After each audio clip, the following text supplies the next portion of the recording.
The Gender and Inclusion Summit has called for actionable steps that will translate government agenda and policies into measurable outcomes for the most vulnerable in society. This was during a press conference held in Abuja with the theme From Agenda to Action, Making Innovation Count for the Last Mile. They called for conversations around creating a more gender-inclusive society, amplifying vulnerable voices and addressing structural barriers that limit access to opportunities and innovation. We've been very intentional about the themes of the Gender Summit over the past 5 years. So as we begin to think about the 2026 Gender and Inclusion Summit, it is imperative to move from agenda to action by ensuring that innovations, policies, and commitments can translate to measurable improvements in the lives of those who are further behind. 3 ideas. One is, those of you in Nigeria and around Africa that have built solutions, shock and skill, please show up at the summit.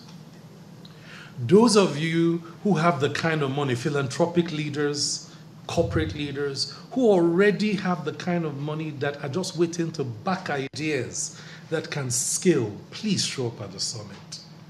Those of you in government who are building solutions that can scale, please show up to hear innovators discuss the constraints to what can scale. The Federal Ministry of Women Affairs has been, let me say, a progressive partner on this Gender Summit. I know that the session, our proposed session Beyond 2026, Shaping Nigeria's Next National Gender Policy, it will give us an opportunity to examine the lessons from implementation of the current policy, to interrogate the emerging priorities for the success of, and hear directly from government institutions. And we're being joined in the studio by Ismaila Isa, a member of the National Democratic Congress, right? And Youth House of Assembly candidate, Gombe State. How are you? Thank you for joining us. Thank you very much. Thank you for having me. So this matter of inclusivity, it's a conversation that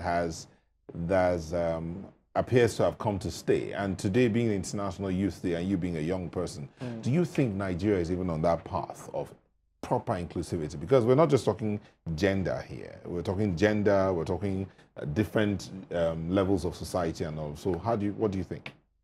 Largely, I say we can do a lot more better in terms of inclusivity as a society.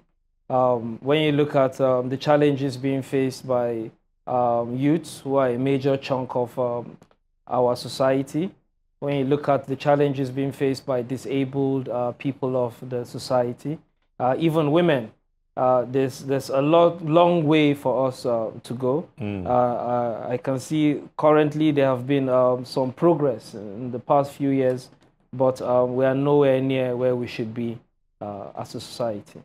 But what do we do? Now, in this summit today, the call was for from words to action.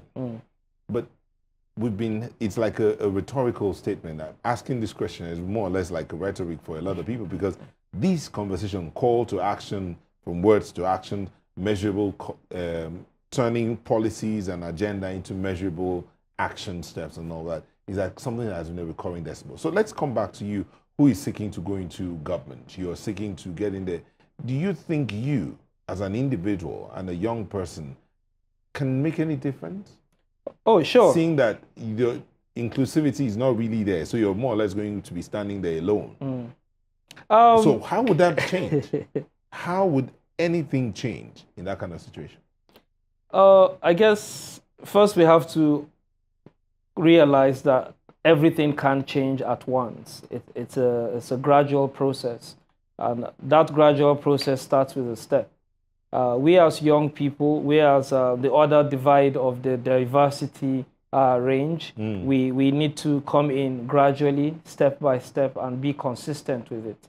So as young people, going into parliament by God's grace in my own local state, we have to actually fight for these vulnerable people in society, and understanding that that's why they are vulnerable. They can't fight for themselves, and that's part of our duty at Parliament level to deliver this governance.